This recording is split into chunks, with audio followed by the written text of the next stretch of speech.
It's 10:30, so I'm going to call the December meeting of the New York State Cemetery Board to order.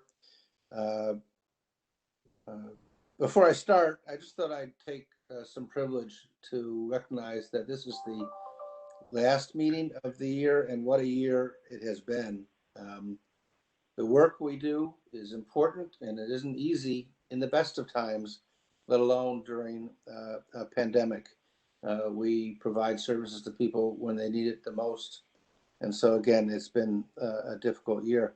I just want to thank my colleagues, my other board members, all of our staff, our council, and our partners, both partners at NYSAC and with our cemeteries, who've worked so hard over this past year. Again, it's never easy, but it's important work, and I appreciate that all you've done for us, and more importantly, for the people that we serve. So thank you all. I'll let other board members comment either now or later if they'd like, but can I introduce my other board members from the Attorney General's office? Hi, I'm Jill Faber, and I represent Attorney General Letitia James on the board. Thank you. Thank you, Jill. And from the Department of Health?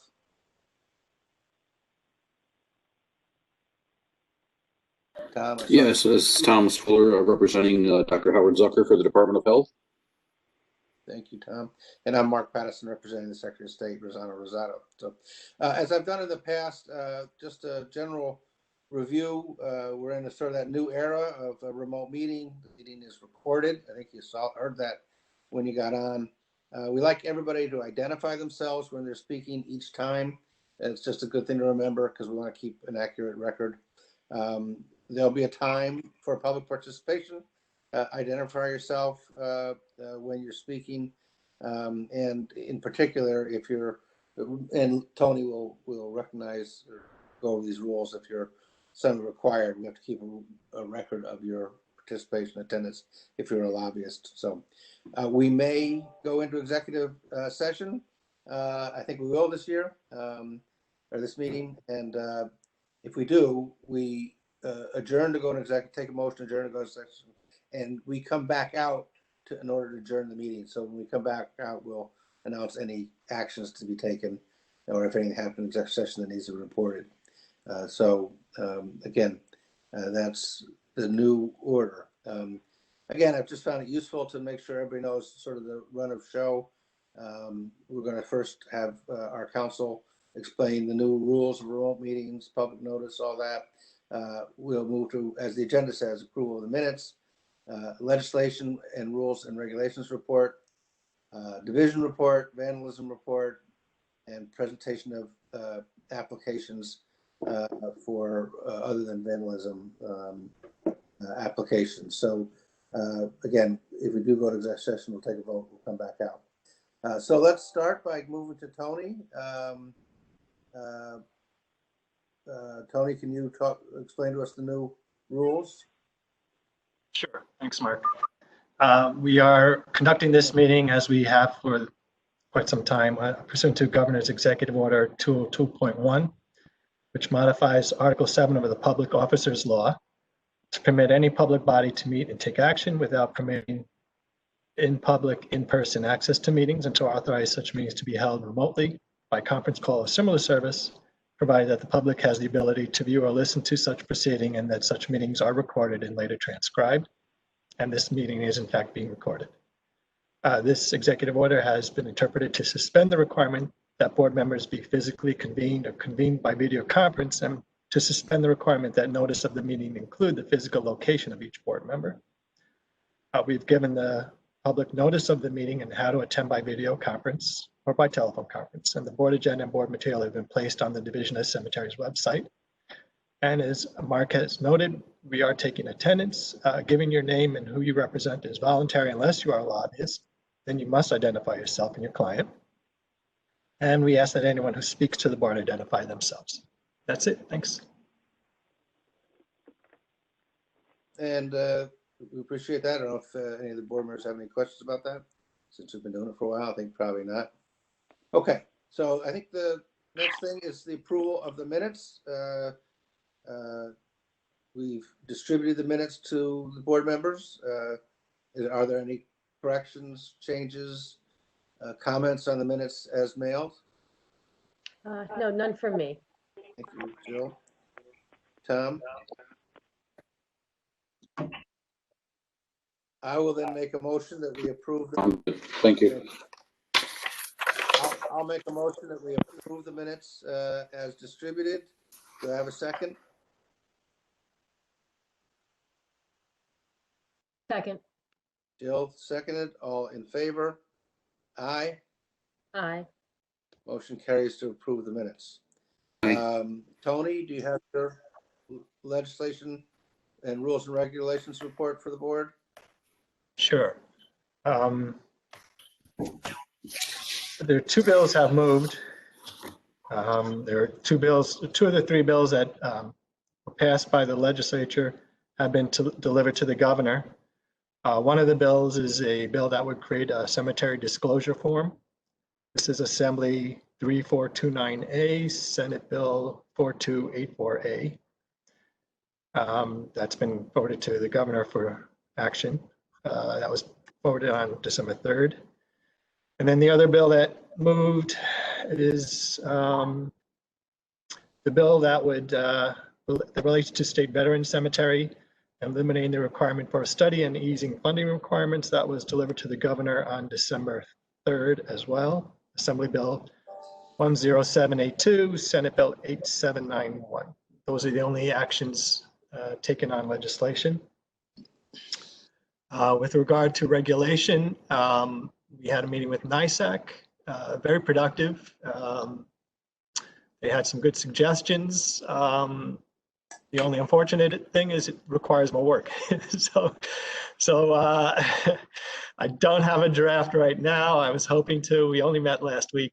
One of the things I'm working on is it's become clear we do need a definition section. And one of the issues that's actually come up, might as well raise it, is what is the impact of the two abandonment on cemetery liabilities? Abandonment to town and abandonment to another cemetery. I think, in discussion last week, we kind of likened abandonment to a town as a dissolution, but not under the dissolution procedures of the NPCL. I think abandonment to a cemetery may not quite fit that description. So, one of the issues I'm grappling with is, what's the impact on the life? We know the assets go to either the town or the cemetery that does the taking over. And we know trust funds and remain trust funds. But, we do have to resolve or consider how we deal with it is a question, but we have to consider the issue of liabilities as well. So that's in the works. Okay, that's great. This issue has been driven in large part by the governor's directive to us to look at ways in which we can improve the situation around cemetery abandonment as a result of his veto of a bill that was passed last year. So I'm hoping we'll make a sufficient progress on that and that we'll get it out. The next step would be for it to become a rulemaking process, which is prescribed and which will require opportunity for public comment, and we'll go through that process. I'm hoping that we can get that done before the next meeting and be underway with that kind of development. So thanks again to the division, Tony, and our partners at NYSEC for taking time to give us their feedback, informal feedback. Anything else on legislation, rules, and regs, Tony? Well, that's it. All right, terrific. Louis, do you have a division report? I would if I were unmuted. Sorry. So, a couple things. Number one, I'm now facing a second wave of COVID here in the state. The Mortuary Affairs Task Force has resumed its regular meetings, regular calls. And we're on those calls, we're monitoring the situation.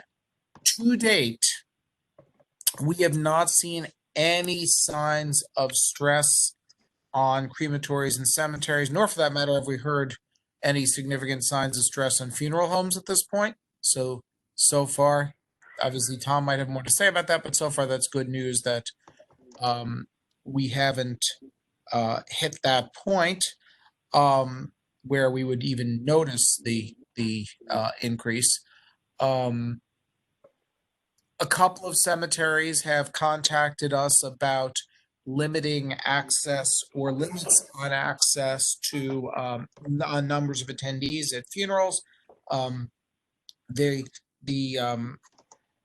are two things to consider there. One is the state guidelines, which may be different in red or orange zones. They're not different. I don't believe they're different for outdoor services in yellow zones. If you have a specific question, you should contact us.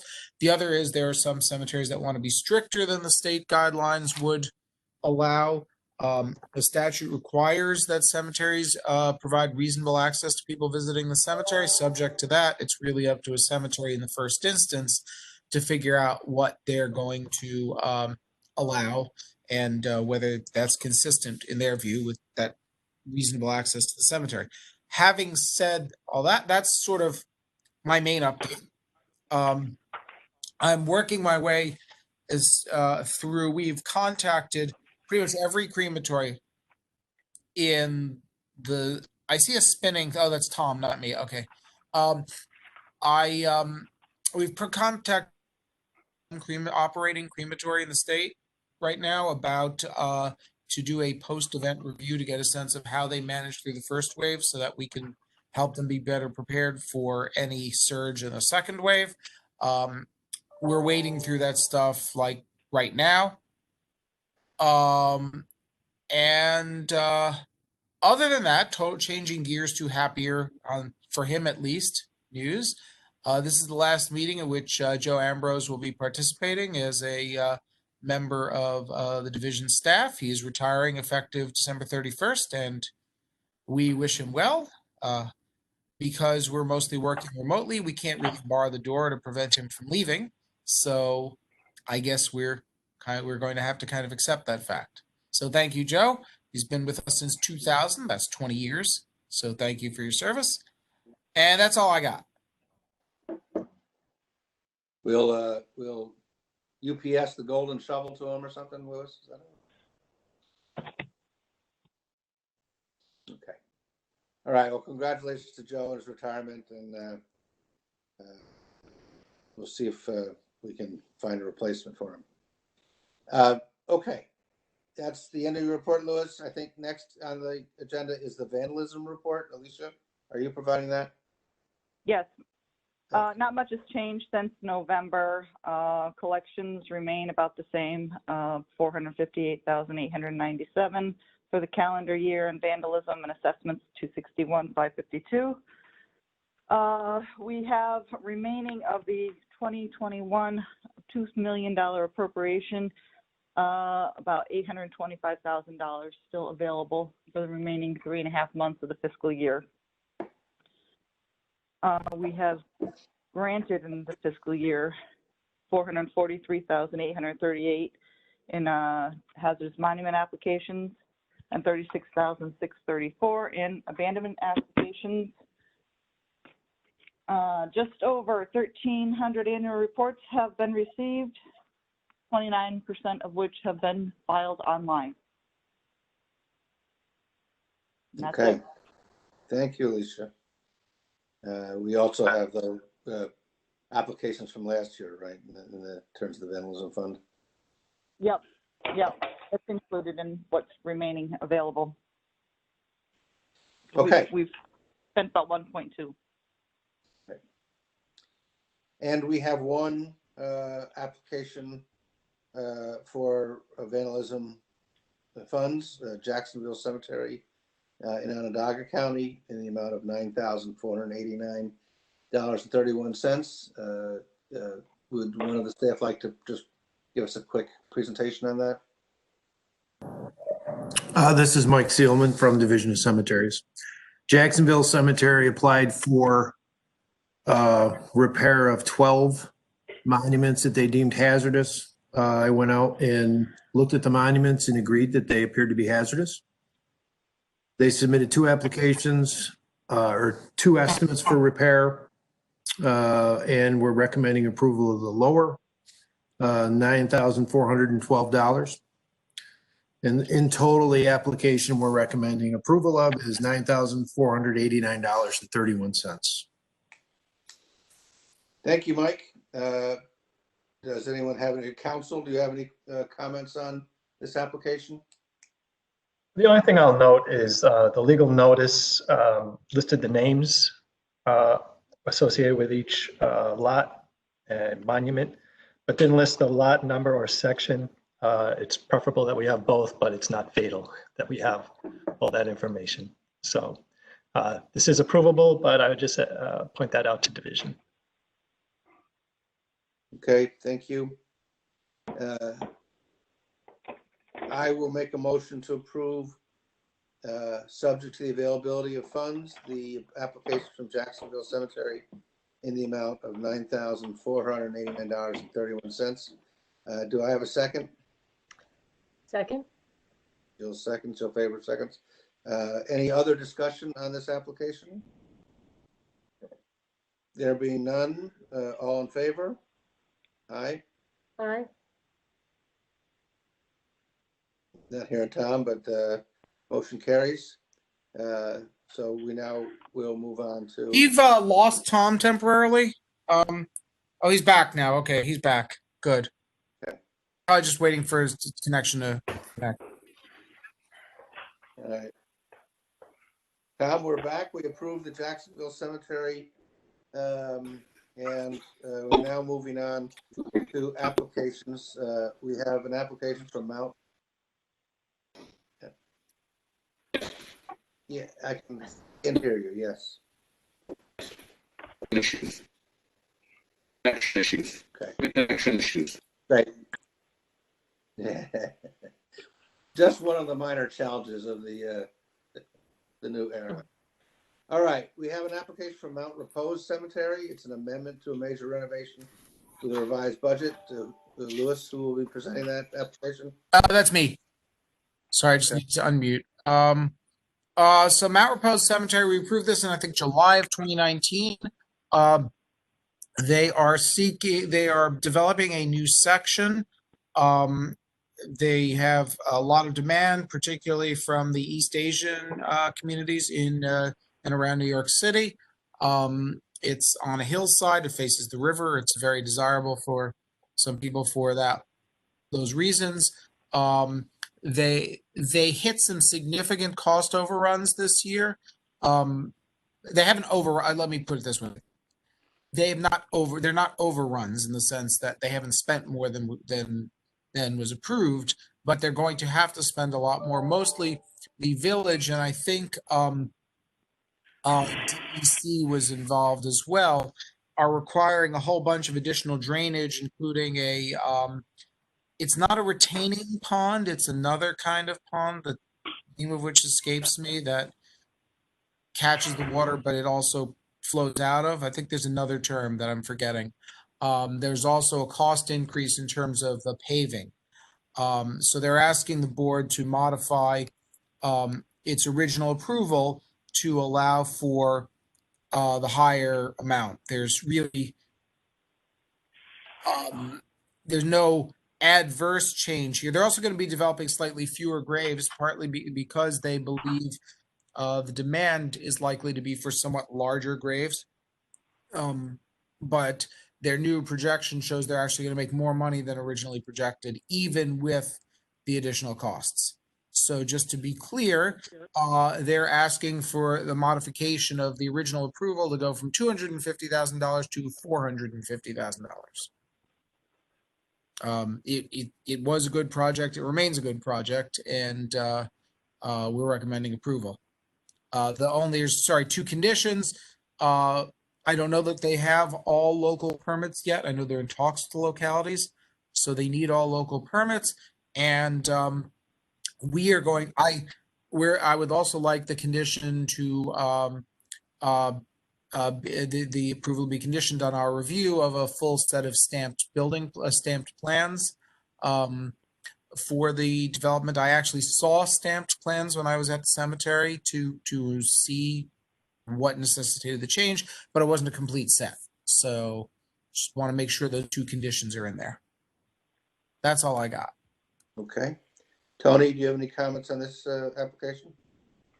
Yeah, well, just briefly, the application does fully explain the increased costs, and they do appear to be unavoidable. Council has no objection to the application. However, this application does point out the importance of when the board approves a major renovation application, that it recite the amount, the cost to the cemetery.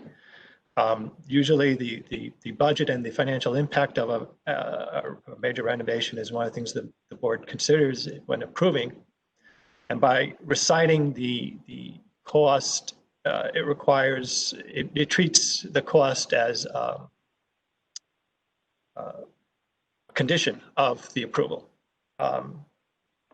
And there have been instances where the board simply has approved a project without reciting the cost. I think it's appropriate.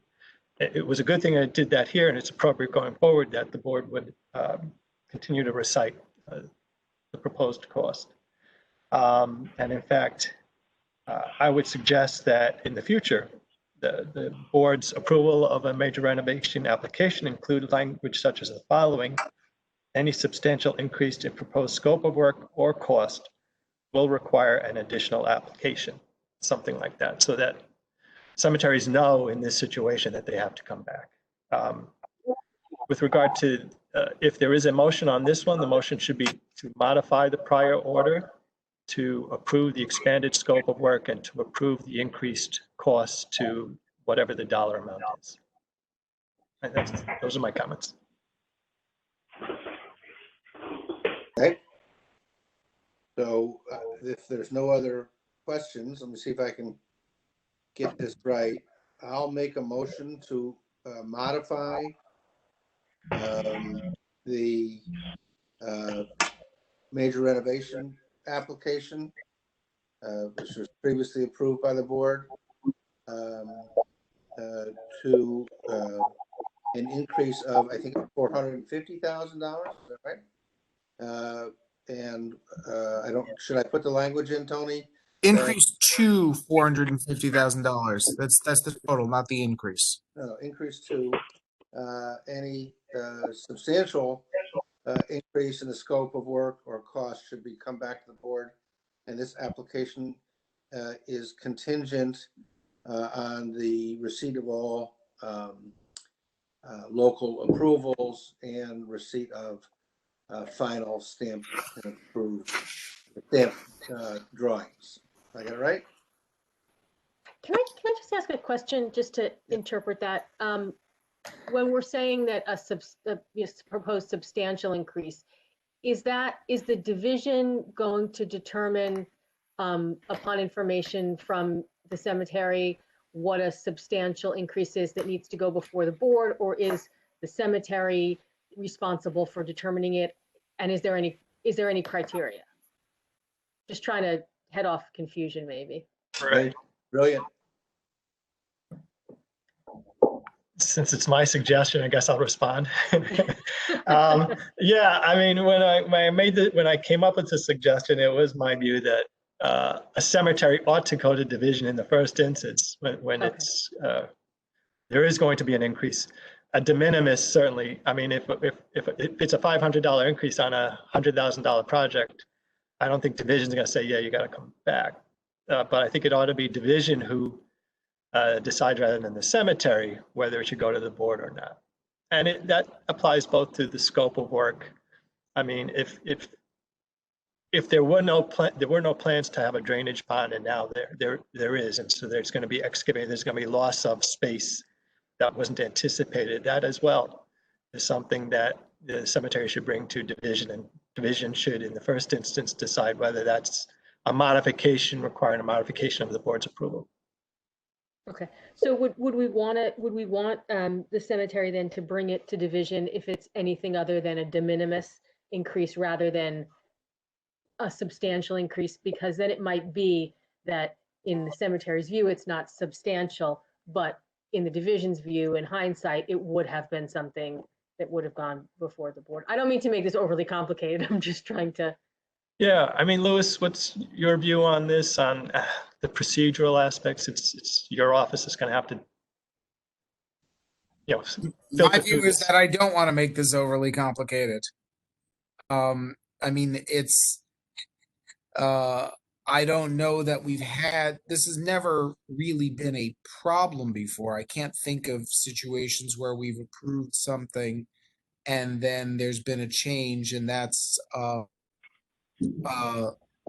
and we didn't know about it and that we found out about it later and that was a major concern.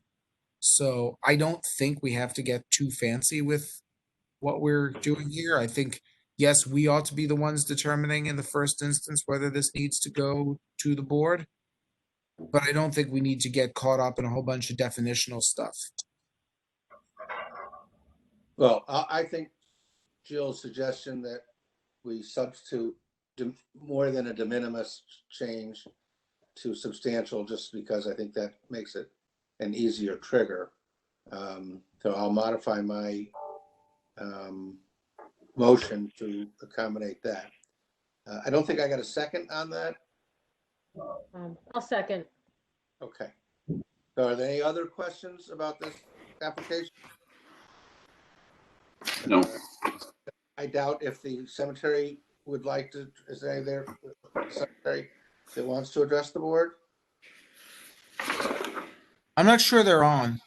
I don't see them here. All right, so all in favor of the application for Mount Repose? Aye. Aye, Aye. motion carried. The next application is from Mount Pleasant Cemetery. It's a PM loan / grant application. Louis, who's going to present that application? Hi, Joe. Oh, sure. This is Joe Ambrose from the Division of Cemeteries.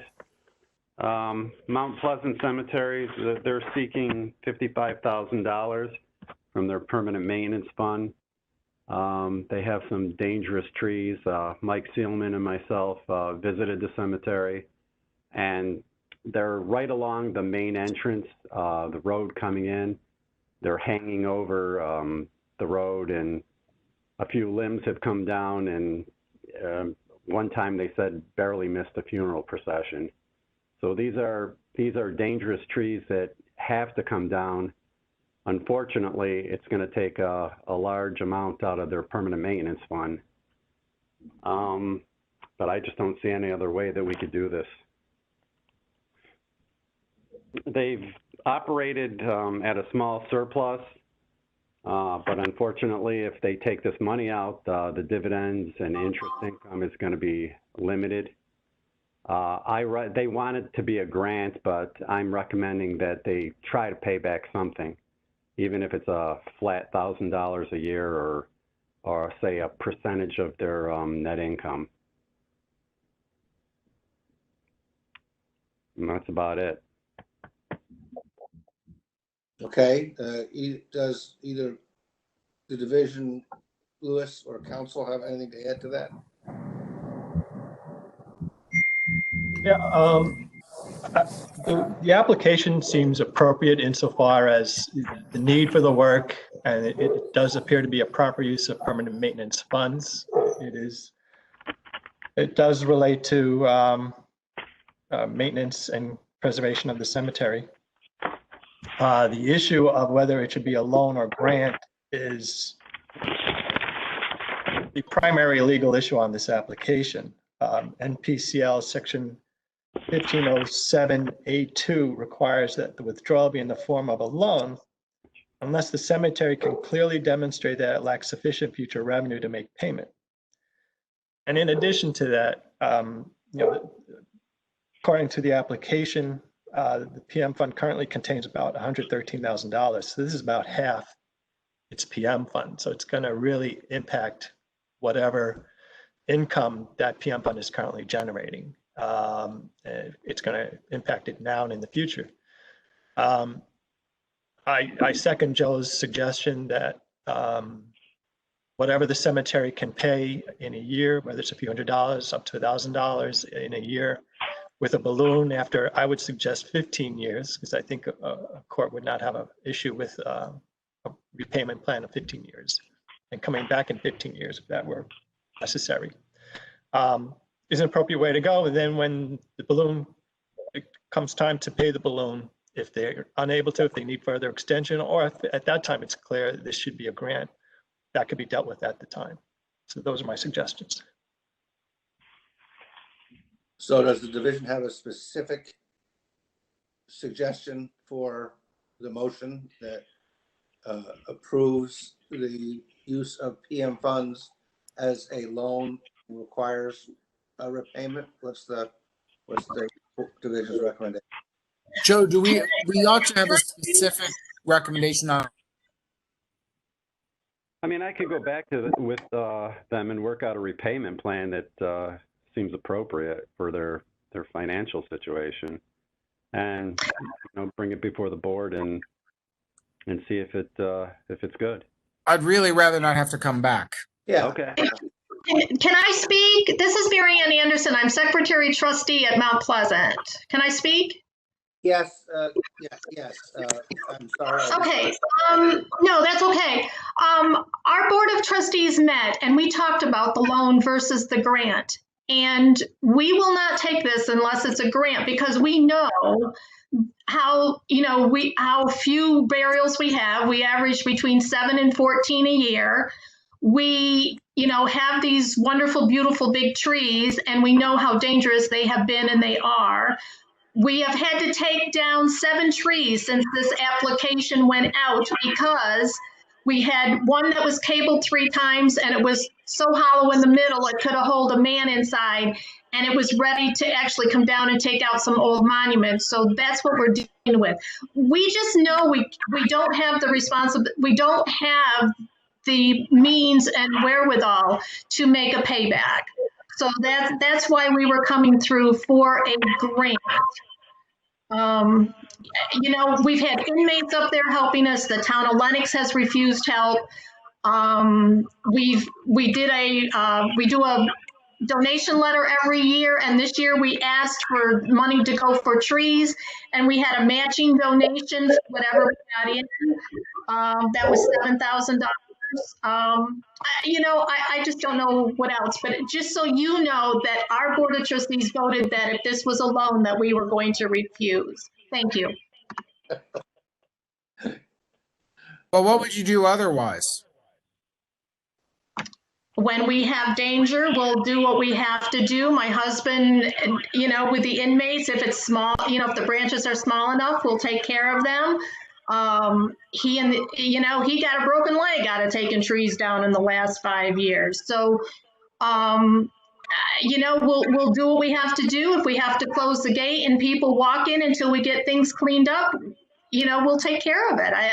There's no, we just don't, we just as a board know that, and looking at finances, that we just don't want a loan. Well, I think the suggestion that we choose a loan is really sort of papering over the fact that we also know that you don't have much capacity to pay it back, but might preserve things in the future. But I'll take your comments and ask the board members if they have any other. If the rule is unless the applicant makes a case for it being a grant, I think you've made a case. So, Tom, what's your view of this? Yeah, I'm a little concerned about using half of their fund, but they're in a situation where they really don't seem to have a lot of choices at this point. And I know how hazardous the trees coming down can be. It just happened in our neighborhood in my backyard a couple of weeks ago. So I'm kind of the opinion to have it go through as a grant, but I'll just see what the other board members Yeah, Nick? Bill, you have a view? You know, I think the circumstances that were just described are definitely compelling, and I think we understood that having reviewed the application. Uh, you know, and although I think that they need to go forward and do this work for safety reasons, um, I I I wonder whether rather than a grant, it's a loan with very, very favorable repayment terms and the stated opportunity to come back and have those terms push forward if necessary. The reason being, and I understand that it as we sit here today, it looks as though there isn't going to be the sales or the income to support this as a loan. Something very, very minimal and perhaps with an uptick in income in the future, it might be sustainable. I don't think that any of us. I know that my recommendation wouldn't be to do anything that would jeopardize the future financial health of the cemetery. But I think in a sense, we're talking about six of one, half dozen another. Either a loan and we take and you take a substantial amount of what's in the maintenance fund versus taking an amount of future sales. I think either way it's problematic, but because the safety concerns are so significant, we don't want your husband breaking another leg or or anybody else. Maybe we can build in, and maybe not right now online, but we can put some thought toward something that will allow very flexible terms, but that it is in place as some repayment plan. See, my concern with this is not loan versus grant per cemetery having to go to court twice. That is an utter waste of their money. So if we approve a loan now, then they have to go back to court for a grant. That's just another couple grand they're going to have to spend on lawyers and filing fees, which they really don't have. Couldn't we build in? Oh, sorry. If they've demonstrated that they don't have the ability to pay it back, they satisfy the legal condition for a grant. So then the question is, what's prudent? And another way to ensure that if they come into more money, assuming they have adequately demonstrated that they can't afford to pay how they could, based on Joe's write-up. Another possibility would be to provide for an increased to have an increased payback on the PM if they, instead of putting 10% in from sales, they could put in a higher percentage.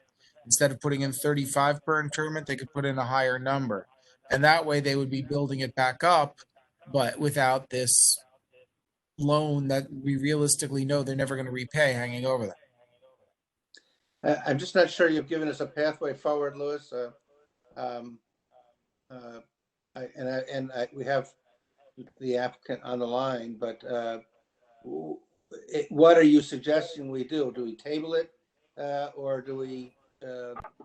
And I would ask the applicant if we waited a month to approve this and go back to you with some other suggestions. Does that get in the way of, your ability to remove dangerous trees in the interim?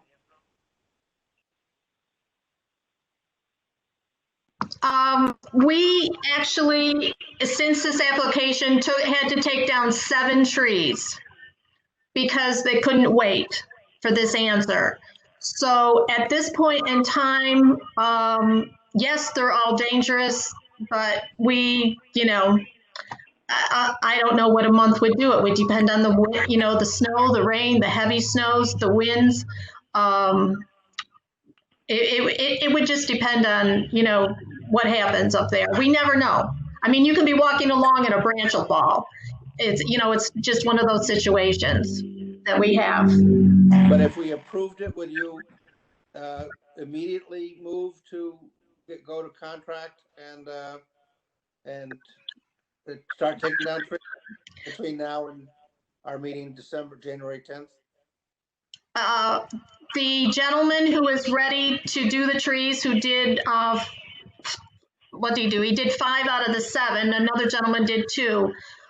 Is ready anytime that we can go ahead and give him the word, or he's ready at a minute's notice to come if we have a problem. Just to clarify, the board would be recommending to Supreme Court that the withdrawal be permitted, and would be recommending whether it should be a loan or a grant. So whatever the board does today, even if it approves it today, it would have to go to Supreme Court before the cemetery could take action. And there's Right, nothing. I understand that. So I think they've adequately demonstrated this could be a grant. I think we can work with them to create a funding mechanism should they have replenished the permanent maintenance fund. I don't, this is, tree guys give winter rates, even though we're going to lose them. So we lose a month and a half waiting for Supreme Court. If we add another month to that for another meeting, they're back into the spring where they're going to be paying more for this work. Okay.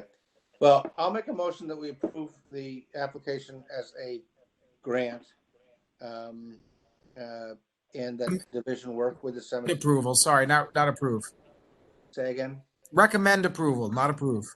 Recommend approval to the and the division work with the cemetery to see if there are ways to replenish their permanent maintenance fund, just to make a call and to move forward. So that's, obviously we modify that motion if somebody wants to try to suggest something different. So do I have a second to the motion to recommend approval? I'll second.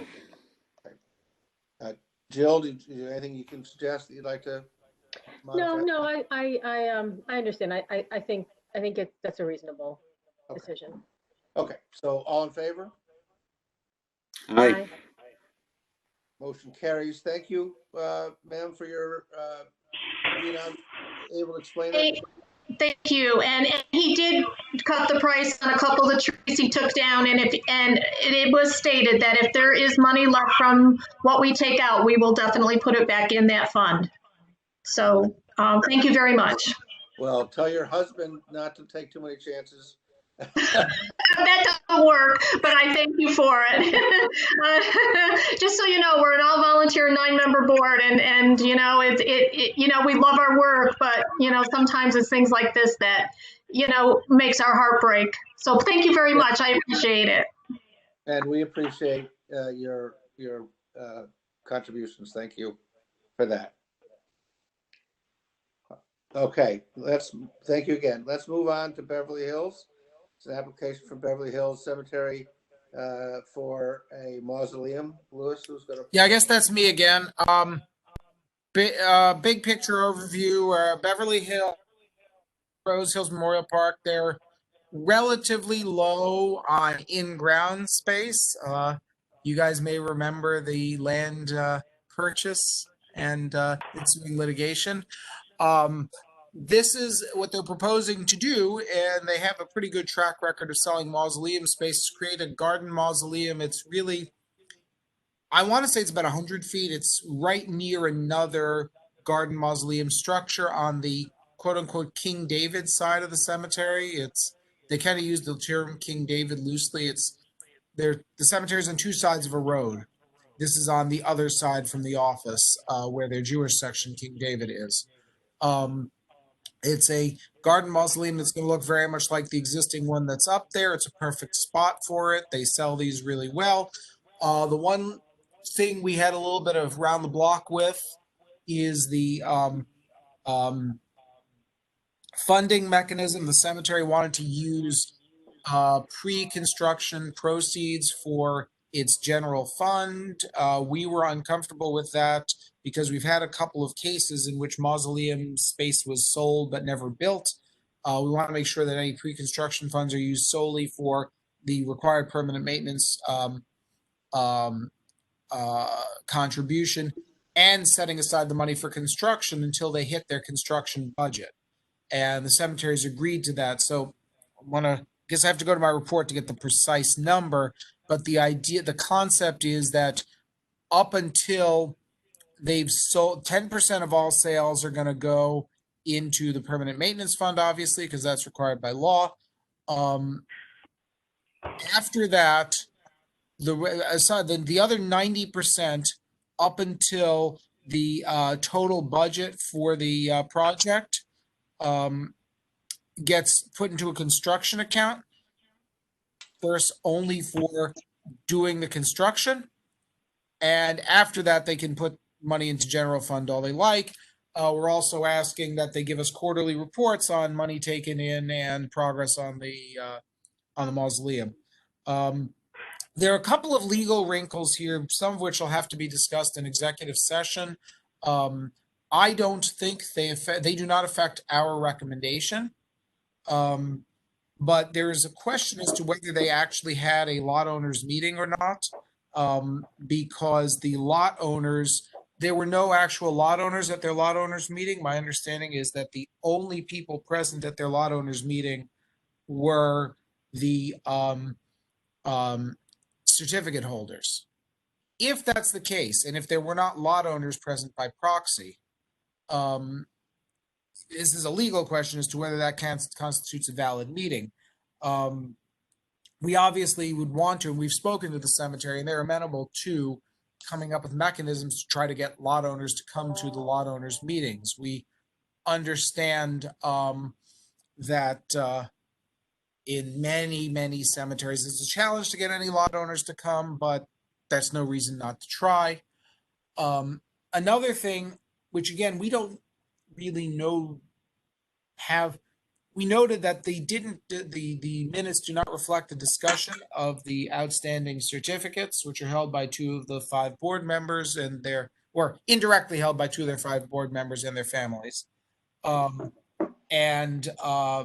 We think, A, that's a subject that really ought to be discussed at the lot owners meeting, and B, we would like the disinterested trustees to be reviewing the cemetery's obligation to its certificate holders to figure out what, if anything, should be done to pay off that obligation / discharge it, because cemeteries for the benefit and for the benefit of their lot owners, not for certificates held in perpetuity. Again, this is not, I think, there's one little wrinkle here that Tony will probably talk about. This is mostly not directly germane to the application. I guess the one little wrinkle is that the board we do not have any evidence that the board met separately to approve this project.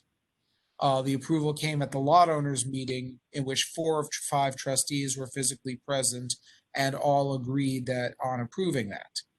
The minutes don't show that this was a board meeting. If somehow the lot owners meeting wasn't valid and the board never met and separately approved the meeting, then technically, I guess the cemetery hasn't approved the project.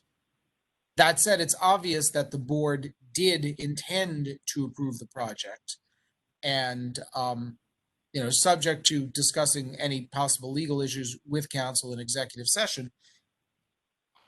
If the board were to meet this afternoon, they would clearly approve it because 4 or 5 of them already approved it. So that's all I got. Tony, do you have additional comments? Yeah, well, actually, let me start with a question for division. The cost of the project.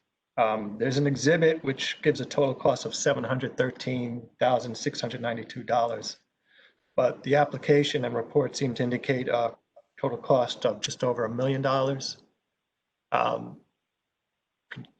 It's the latter. The former was the original application. We went over some additional stuff with them and got a supplemental submission, which is attached to Karen's report.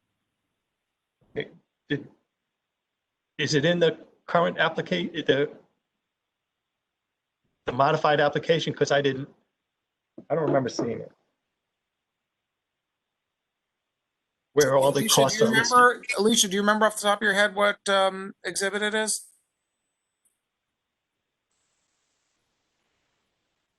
Let me look.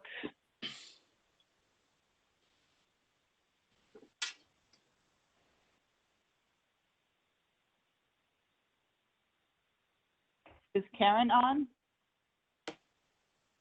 I am, but I don't have that. You put the final package together for me? I'm looking for it. Give me a sec.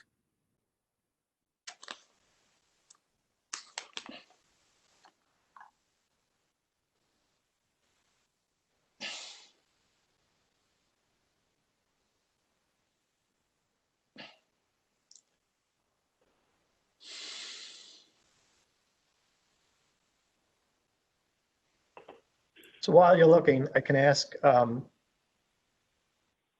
the proposed price of the actual mausoleum from Cold Spring, that's still the same, $579,995? As of the oh, sorry. That's Exhibit 7. Yeah, that's Karen. October 28th, 2020.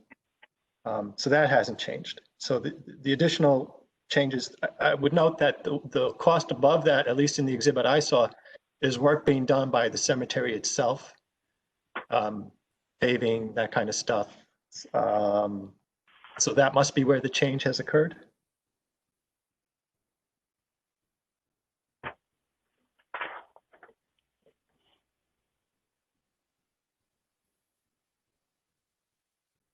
Karen, I thought you spelled this out in your report. Let me go back to that. Yeah, Tony, can you repeat your question? I'm sorry. Yeah, I see a total cost, this is in Exhibit 8 of the application, of 700,000 and change, not $1 million. So I don't know where the extra cost is coming from. And I didn't see an exhibit that lists the additional costs. So on their original application, page 2 of 3, in the lower section, they had $1,057,000 at one point. Which is, well, that's the final one. Yeah, that's the revised one. So are you looking at their actual, I guess it's 3 pages, the application? Hold on. Let me figure out which page of the PDF. Yeah, that would help.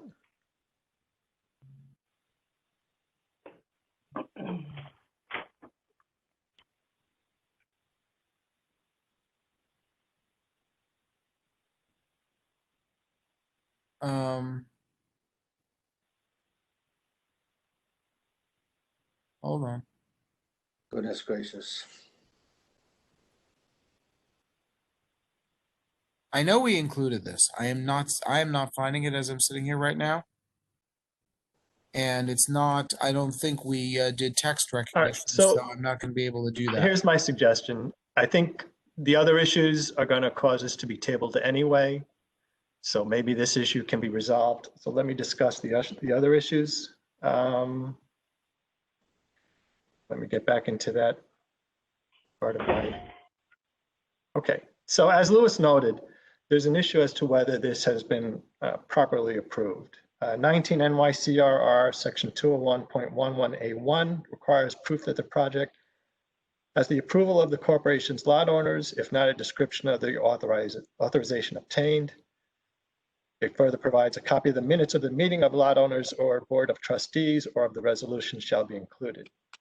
So it's apparent from that either the lot owners can approve this or the cemetery's board can approve this by meeting or resolution. The only evidence of approval we have are the minutes of a lot owner meeting. And there's a question as to whether there was a quorum there. A minimum of 5 actual lot owners appears to be required. I believe the cemetery thought that the certificate holders' votes counts as lot owner votes. That's not clear to me. That's a legal issue that we need to dig into. So as it stands now, there may not be evidence of approval in front of this board. I have no doubt that the directors could easily put together a resolution and vote on that, present it to the board a month from now. But that's not here yet. So, and then there are the other issues relating to the conduct of that lot owner meeting without the presence of any actual lot owners, which I suggest is a matter appropriate for executive session.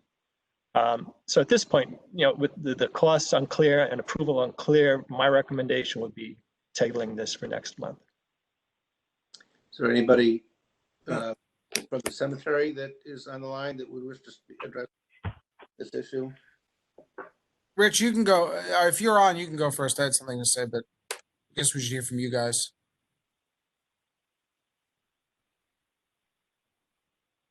Rich, are you able to hear?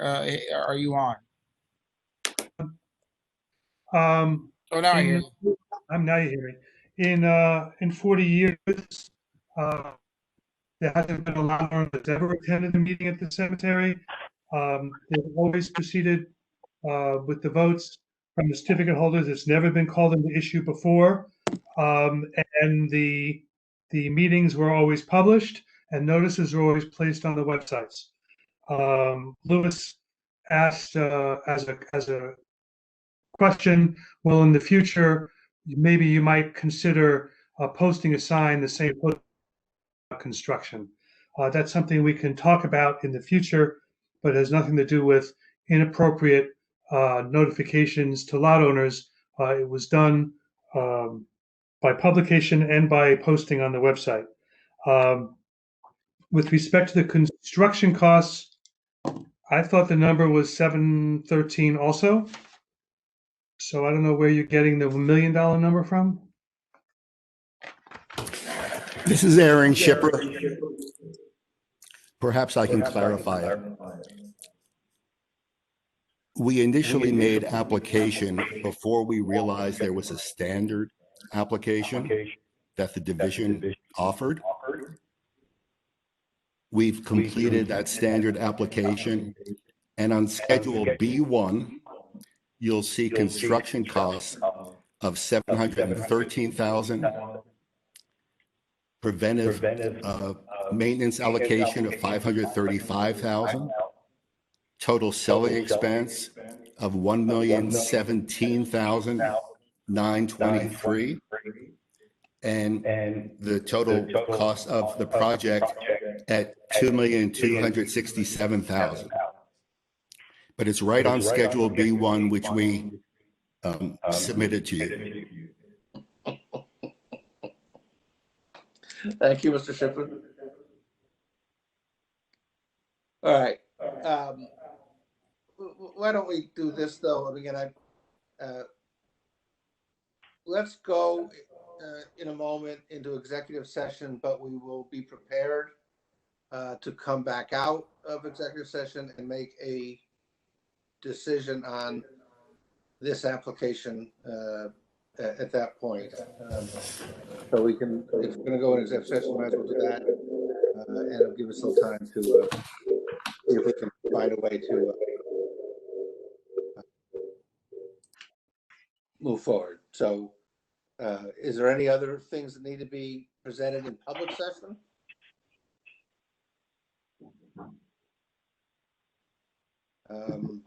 Let's then we'll just hold on that decision until we come back out of executive session. There's a couple things left on the agenda that are before we go into executive session. The next meeting date is January 12th, 2021. First time I've scheduled something, I think, for 2021.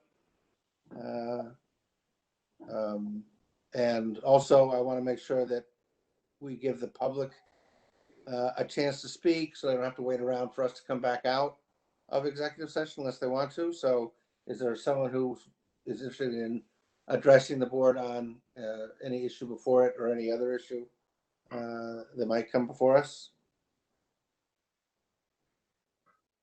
Mr. Fleming? No. Well, that's not something to remember. Okay, so let me then make a motion that we adjourn to executive session. What will happen is we'll go out of this meeting, but you can stay in it. It will stay open. This meeting will stay open.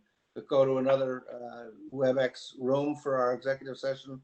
I'll give us the board and the staff, 3 minutes to sort of find their way to that new room and get a cup of coffee, whatever you're doing.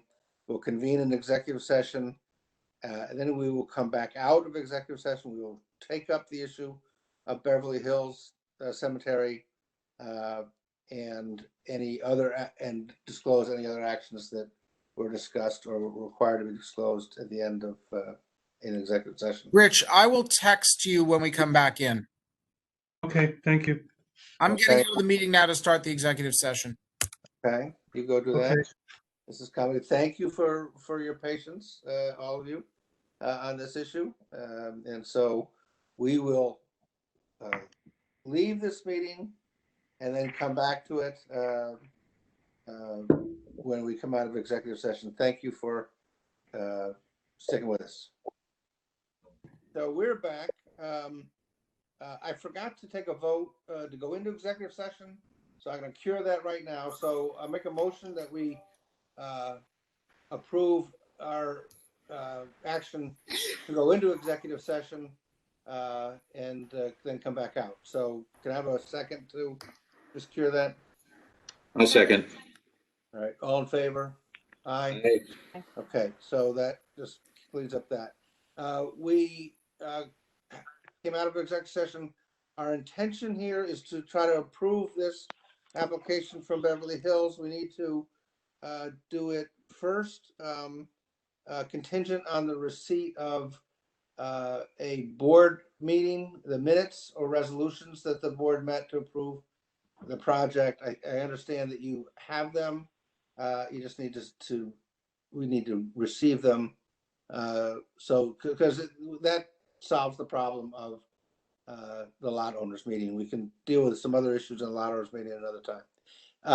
The second issue is we got to have a number that we agree on. So perhaps again, I'm not sure whether to start with Rich or Mr. Feynman or the division about what is the actual construction number we're approving.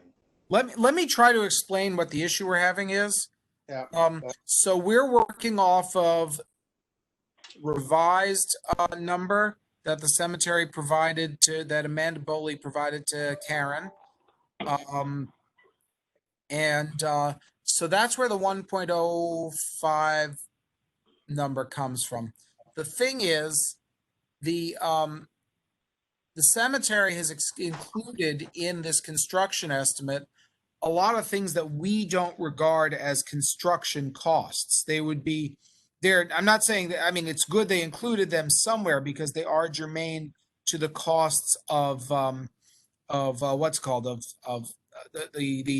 return on investment, but they're not really germane to, they're not really, we don't regard. So for example, we don't regard the opportunity cost of land used for this as a construction cost. We don't regard selling costs, the permanent maintenance allocation, or the fact that you may not sell all the units as construction costs. So what I've got here, and this is probably a question for Mr. Shipper more than anything else, is a total construction cost of $722,595.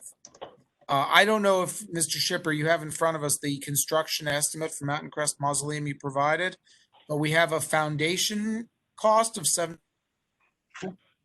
sidewalks of $25,400, a building permit of $12,000, landscaping of $20,000, and site prep work of an additional $10,000, plus the $579,995 to Cold Springs. That's correct, Mr. Polishuk. Okay, so that is what we would regard as the construction costs, assuming there's no other actual construction element that's missing from that. That's correct. So there isn't. So what's the number?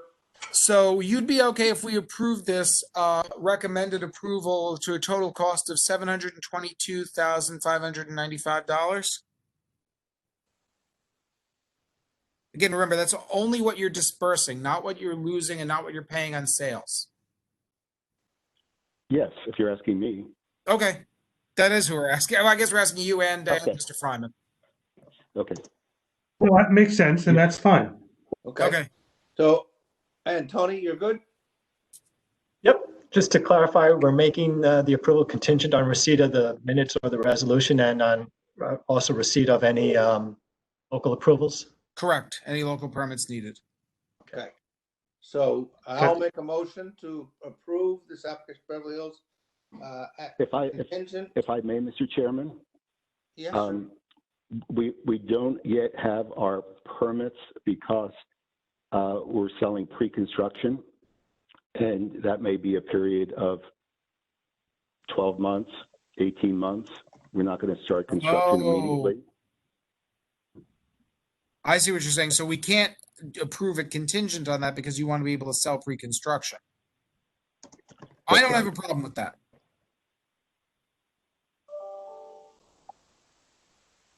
So what does that do to the motion?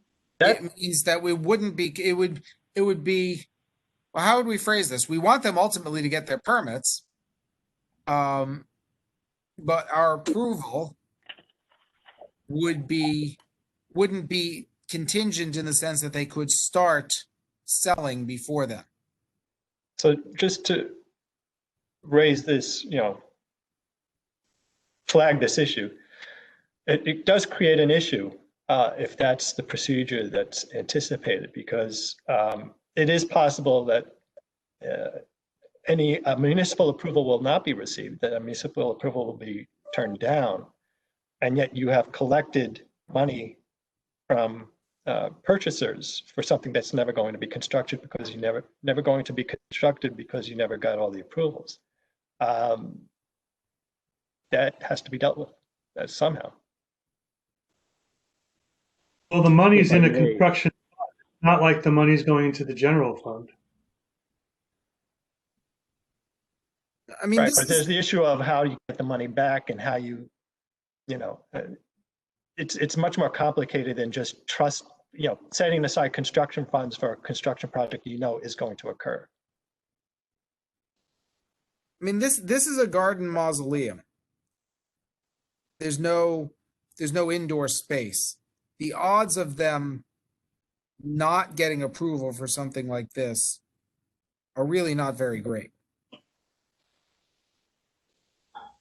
I'm okay from our perspective. I'm okay with taking that risk because I don't think that's a significant risk. I mean, it's up to the board, obviously, not to me.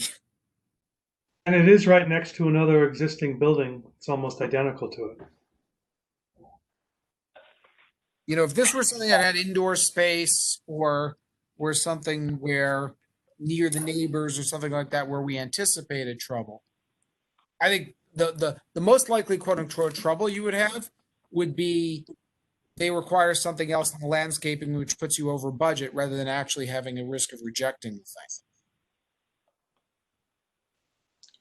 Well, I'll make the motion for board discussion to approve the application in the amount of 700 and tell me, Louis, the final $722,595. Thank you. Contingent on the receipt of the board minutes or resolutions. Period. And could you add? Sorry to interrupt, Mark. Could you at least make construction contingent on receiving all permits and approvals? Of course, that makes sense. And receiving and construction contingent on receiving all. Oh, and there was another condition, actually. I'm sorry, Mark, which is that we had asked them. They've already agreed to this, so I don't know that we have to, but it's conditioned on them keeping them putting at least $722,595 into a construction account from which they can use the funds for construction, and on providing the division with quarterly reports on progress on construction, which would then include their local permits. Okay. That was a mouthful, I know. If that's clear to the other board members and to the applicant, I'll keep going. Rich, does that sound okay to you? I mean, that is what we discussed. That was what we discussed, and that was agreed to. Okay. So Mark, keep it. I got your back. Do I have a second? I'll second. Thank you, Tom. All in favor? Aye. Aye. Aye. Motion carries. So, yikes. Well, that was an accomplishment. And I think we've done all of the business that is before us.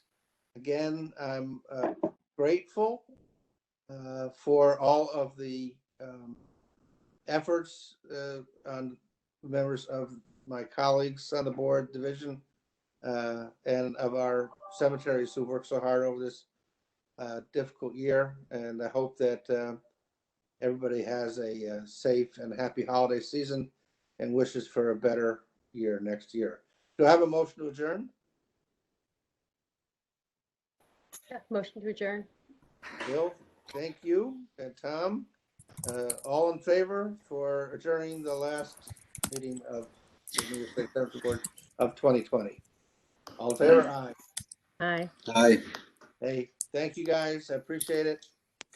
Thank you. Thank you. Mark, I'll talk to you in 5. On the division meeting? Yep. Okay. Thank you.